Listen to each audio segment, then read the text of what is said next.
Hello and welcome to another episode of Agency Leadership Live. I'm your host, Chip Griffin, and today we're going to be talking about hiring someone to run your agency for you. We'll be talking about why you might be considering it, what to look for, what to look out for if you do, and then, of course, how to make it work once you make that decision. So let's go ahead and get into the show.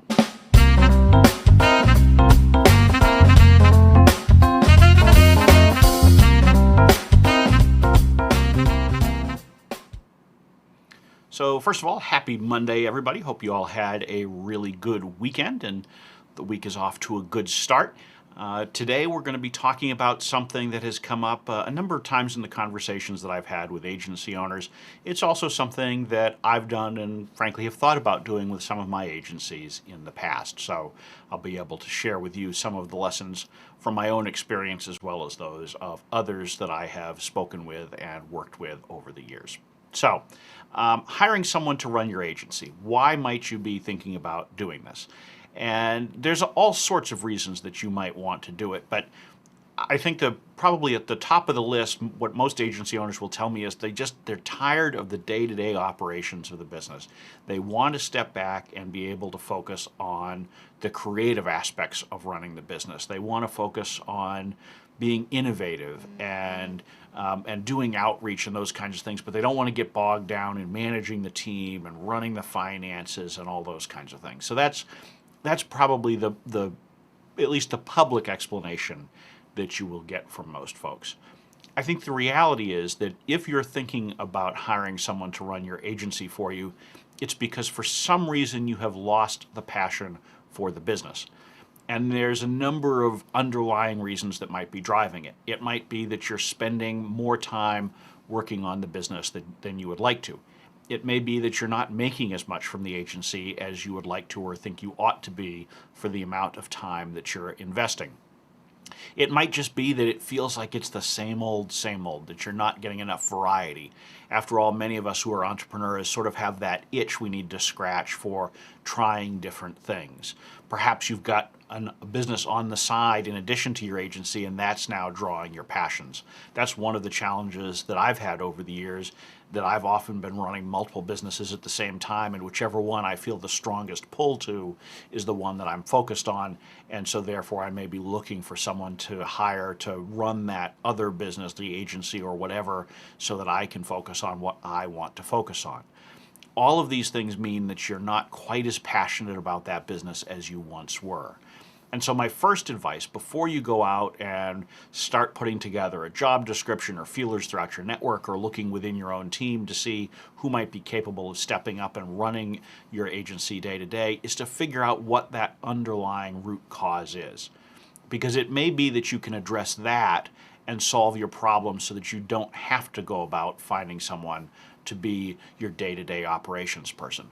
What you might be able to do is find someone who can take over certain responsibilities, for example. So if it's that you're spending too much time on HR or finance or managing the client service teams, those are the kinds of things where you can certainly hire people or give responsibility to existing team members to take on those elements that you either feel like you're not good at, you're not passionate about, or that are taking you away from the things you really want to be working on. That's a step short of hiring someone to be essentially the CEO of the agency while you become chairman or something like that. And so you want to think about, are there things that you can do to address the underlying causes? If the problem is that you're not making enough money, then you need to look at the overall cost structure of the agency, the pricing, and figure out, is it that the agency itself isn't performing the way that it should be, or are your expectations of what you should be able to take home simply too large for the kind of agency that you have and the life stage that your agency is at? After all, many of us get started with our agencies, and as we've talked about on this show previously, you're an accidental agency owner. You didn't really set out to do it. You hung out a shingle, you started taking on clients, it grew, you hired contractors, kept growing, you hired employees. So as an accidental agency owner, a lot of times you're making a disproportionate amount of money in those early stages compared to what is often possible during the growth stage of your agency. So you have to think about it in these terms. When you're growing an agency, you go through sort of a roller coaster of finances. You start out and you're just trying to make ends meet. And then you start taking on more and more business and you're able to contract it out. And typically you're able to contract it out at a relatively reasonable rate. So all of a sudden your personal income starts going up. Then you start investing in staff. When you start investing in actual employees, your profit margin is typically going to go down because you have more overhead involved. And if you're investing in a lot of the infrastructure of an agency, again, it will kind of dip, whether that's office space or technology or all of those kinds of things that you have as the agency is growing. But then you start to figure out the systems, you start firing on all cylinders, your growth takes off, and all of a sudden your profit accelerates again. But then you'll hit various inflection points within the business where you start to have to bring on more senior management in order to handle some of the issues. In fact, some of the things that you might be having to deal with that might be causing you to consider someone to run your agency for you. And so as you start bringing on some of those things, again, your profit margin will dip for a period of time as you're assimilating those costs, building it into your overall structure. So you're going to have those peaks and valleys from profitability depending on where your agency is in that life cycle. But if you can address some of those fundamental challenges, you may all of a sudden make the business more interesting to you and more like something that you want to focus your time and energy on. And so it sort of draws you back in. Think of it in terms like this. If you're setting up your house to be sold, oftentimes you will fix a lot of the things that maybe you've been neglecting. Maybe you'll give a facelift to the kitchen or some of the bathrooms to make it more marketable and able to be sold at a higher price. Once you're done with that, many homeowners sit there and say, well, geez, after I've done this, maybe I want to live here myself still. The same thing can happen with your agency. If you address those underlying concerns that are causing you to think about hiring someone to run your business for you, it may make it so that you choose not to do that and instead reinvest your time in the agency. But now for a moment, let's say that you've done all of those things, you've addressed the underlying causes, you've thought about how to deal with them, you still are committed to the idea of hiring someone to run your agency. Maybe it's because you do have some of these outside interests or things that are not related to the core needs of the agency, and so you can't resolve them that way. So you've made this decision, you've been thoughtful about it. So now what do you need to be looking for in someone to run your agency for you? First and foremost, you need to look for someone that you can invest your trust in. If you are handing over the keys to the kingdom, if you're handing over day-to-day control of your agency, you need to put the business in the hands of someone that you completely trust, or at least as much as one can trust any other human being, and we'll save the philosophical discussions for someone else. But if you don't trust that individual, you will not be able to free yourself up from the business. If you hire someone as the agency CEO, someone to run the business day to day, and you're still in their business all the time, if you're micromanaging it because you don't have that trust, you first of all haven't created the space that you were probably looking for when you made this decision. You're simply doing the same work over again, but you're also impacting profits.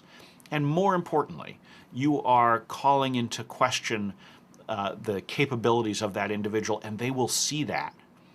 And if the individual who's running your business for you doesn't feel like they are trusted, doesn't feel like they truly have the authority to run the business on the day-to-day basis, not necessarily making huge strategic decisions about do we sell, do we enter into a partnership with another firm, all those kinds of things, you're certainly still going to be involved with.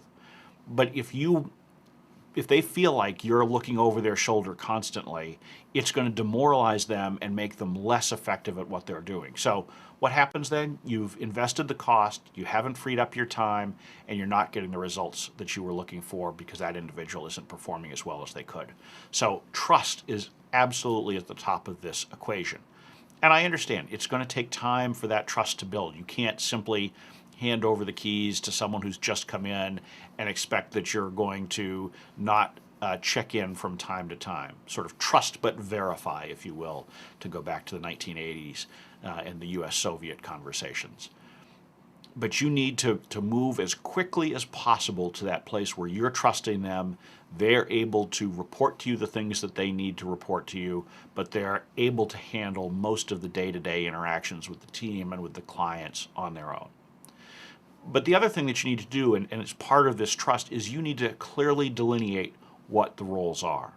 What responsibilities will you be keeping? What responsibilities are you absolutely delegating that you don't want to have anything to do with? And what are those responsibilities where there's some overlap, where you and the person that you've hired are going to have to collaborate in order to get things done effectively? You need to make sure that everybody is on the same page, not just you and whoever you hire to run the business, but the next layer of reports, and perhaps even beyond that, depending upon the size of the agency and how you operate on a normal basis. So you need to be thinking about those things and taking care of that in advance, and make sure that when you're looking for someone, look for someone that you feel that you can trust and who you feel will be good with the way that you want to delineate tasks. Make sure you're clear in the hiring process, whether you're hiring internally or externally. Make sure that that individual understands your vision for how the roles will work. Now, if they're someone who's going to be a good fit for that kind of leadership role, they should be asking you a lot of those questions anyway. And so if they're not asking you probing, difficult questions, that's probably a sign that that's not someone that you want to have running your business for you. You should ideally feel uncomfortable with some of the questions that your candidate is asking if they're going to be taking on that kind of role, because that shows that they really have thought through what some of the challenges may be and where some of the stumbling blocks may exist. So you want to have those open, candid conversations during the hiring process. You also want to make sure that you're hiring someone that will be respected by the rest of your team and by your clients. If you hire someone as your agency CEO and they don't from day one command respect from your internal and external audiences, that's a problem. So if you're hiring internally, make sure that it's someone that the team is already looking up to or respects or feels like they are capable of doing the job. If you move someone into that role who perhaps has been your internal pit bull or someone who's been your enforcer, and people are like, oh God, not her again, not him again, I don't want to deal with them. You don't want that. You need to make sure that you're hiring someone that has the skills and the capabilities, not just from an expertise standpoint, but from an interpersonal skills standpoint to manage your team. You also need to make sure that they have the expertise that they can communicate to potential clients and current clients so that they see them as someone who is credible in that role. So this is a very difficult role to hire for, and it's not one that you typically want to hire and say, well, if it doesn't work out, we'll move on. It certainly happens a lot. If you read the agency trade press out there, you'll see that it's not uncommon for senior hires to turn over pretty quickly. Now, if you do make a mistake in the hiring process, you do need to act swiftly. You don't want to let this fester. If you realize a few months in that you've got the wrong person, don't let your pride get the better of you. Don't say, we can't have turnover in this position because it will be a sign of lack of confidence in what we're doing. Forget about it. If you've got someone in there who's not right, you need to move on. But you want to have a rigorous hiring process so that's less likely to happen. And ideally, if you're thinking about bringing on someone in this kind of a role, you want this to be a slow process. You want to take time to get to know them. Ideally, it's someone that you already know somehow. It's someone who you've respected in the industry. You have some sort of at least loose relationship coming in so that you're not starting from scratch during a hiring process. I can't emphasize enough, hiring someone to run your business for you is not something to rush into. Now, what are some things to look out for? You want to look out for someone who seems to be more in it for themselves than in running the business. Now, obviously, if someone is going to be running your agency for you, they're going to be ambitious, and that's a good thing. But you also want to make sure that your conversations give you confidence that they are aligned with your vision and looking to grow your business with you and not trying to simply take it over from you. If that's the case, if you're being converted into being a shareholder, make sure that you're aware of that and that it's what you're actually trying to achieve. But I would tell you, from having worked with a number of agency owners who have gone down that path, it's very difficult to see your baby run by someone else and truly remove yourself from it. So anticipate that you're going to want to have some role in the continued direction of the firm. And if you've got an individual who really is just looking for their own business, but starting from a running start instead of a standing start, that's a potential problem and a red flag that you should be looking out for. You also want to make sure that it is someone, as I said before, who's asking those difficult questions. If they're not doing that, you have to ask yourself if they're really up to the challenge of running a business like yours. Now, do you need someone who's run an agency before? No. In fact, the likelihood is that most small agencies aren't going to be able to hire someone who has previous experience running an agency at a CEO level. It's possible, but not likely. Chances are you're going to be bringing in someone who has had a senior role with a larger agency, or has been an up-and-comer in another small agency, or is someone internal to you that you know already. Now that creates its own set of challenges, because people come to these roles with the sum total of their previous experience. So if someone is coming to you from a large agency environment, they're going to view things differently. And so you need to make sure that they've either had small agency experience in the past, or that you have clearly communicated what some of the differences are so that they understand what they're really getting into. In large agencies, they go about things entirely differently. If you've got hundreds of employees, that's a very different environment than a 30 or 40 or 50 person agency.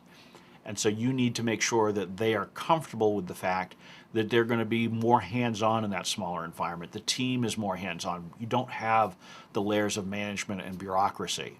And that cuts both ways.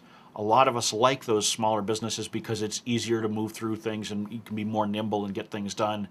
At the same time, in those larger agencies, a lot of things that you have to deal with they're sort of invisible to you, because you have entire finance departments that deal with a lot of those challenges that you, as a small agency owner or a small agency CEO that you're hiring, are going to have to actually be dealing with on a day-to-day basis. So you really have to look for someone who is comfortable in taking on all of those things. You particularly want to make sure that they're comfortable taking on the things that you are most uncomfortable with. So if you, are, as an agency owner, are most uncomfortable with dealing with some of the HR issues or finance issues or those kinds of things, make sure that the person that you're bringing in is going to help complement your skill set. That's not necessarily something where you would think about it, because if you're thinking in terms of you want someone to run the business so you can go do something else, it's a little different than normal hires, but you still want to try to look for those complementary aspects if possible, because it will make you stronger, and it will mean that to the extent that you are collaborating with this new day-to-day person, that you're not going to have as many conflicts if you have different specialties, because you'll be able to work through those challenges, and there'll be less headbutting where you're dead set on a certain way and they're dead set on the other. Now, the other thing here is you need to be looking and willing to give up control. You cannot be a control freak if you bring on someone to run your business. You need to accept that they're going to do things differently. They're not going to do things exactly the way you are. But going back to what I said earlier, you need to just trust that they are going to produce the results that you want. Now, how do you make this work? How do you make this operationally something that can be successful? The first thing that you want to look at here is the compensation structure for your new hire. And this is difficult because hiring someone who is just an employee, someone who is salaried and has either a commission or bonus structure or something like that, that's the initial instinct when you're hiring someone at this kind of a senior role. And you have to start there. But the reality is that if someone is going to be running the business, they're never going to be as invested as you are as an equity owner unless they have a piece of the equity as well. They need to have some sort of an ownership role, particularly in a smaller agency. If they don't, if they're willing to come in without that, you have to worry about how up to the task they are. Because anybody who is truly ambitious and truly has what it takes to run an agency is likely going to want a piece of the action. And the only way that you're going to get them to be fully invested is if you're investing in them by giving them a piece. Now, I don't mean that you just hand them a percentage ownership. That's not the right approach. First of all, it's not good from a tax perspective, generally speaking. Talk to your lawyers and accountants. I'm not one. But you want to make sure that it's something that they're earning over time. And that gives you both sides a chance to test out the relationship and make sure that it works. And you want to make sure that you are successfully doing this before it costs you a piece of your business. And you need to make sure that whatever equity structure you're using, and we've talked previously about this on some episodes of the Agency Leadership Podcast that Gini, Dietrich, and I host, but there are different structures that you can use to do this. And typically, if I'm hiring someone to run my business, I'm looking for someone, I'm looking to compensate them through what's called phantom stock. So instead of actually giving direct equity in the business, because that's more complicated and complex for a number of different reasons, I like to use phantom stock, which basically gives them the same result as if they had the equity, but it's less complicated from a legal and tax perspective. And most importantly, it gives you a better exit strategy so that if it doesn't work out, you can disentangle yourselves more easily than if you're giving direct shares or units or whatever structure your business has to that individual. But you do want to make sure that they have that, because that makes sure that they are vested in taking the business in the direction of success that you want to see as well. Because ultimately, if you're transitioning to more of a shareholder role and less of an operational role in your agency, the value of the business is where you're going to be looking for a lot of your compensation.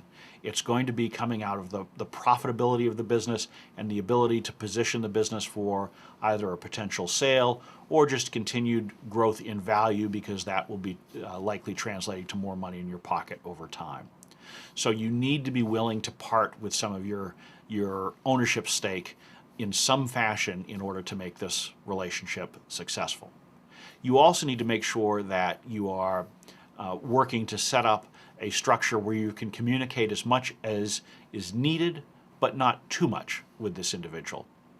Someone who is running your business needs to be able to reach you whenever is necessary to get approval for things, to bounce things off of you. You need to make sure you're creating an open relationship.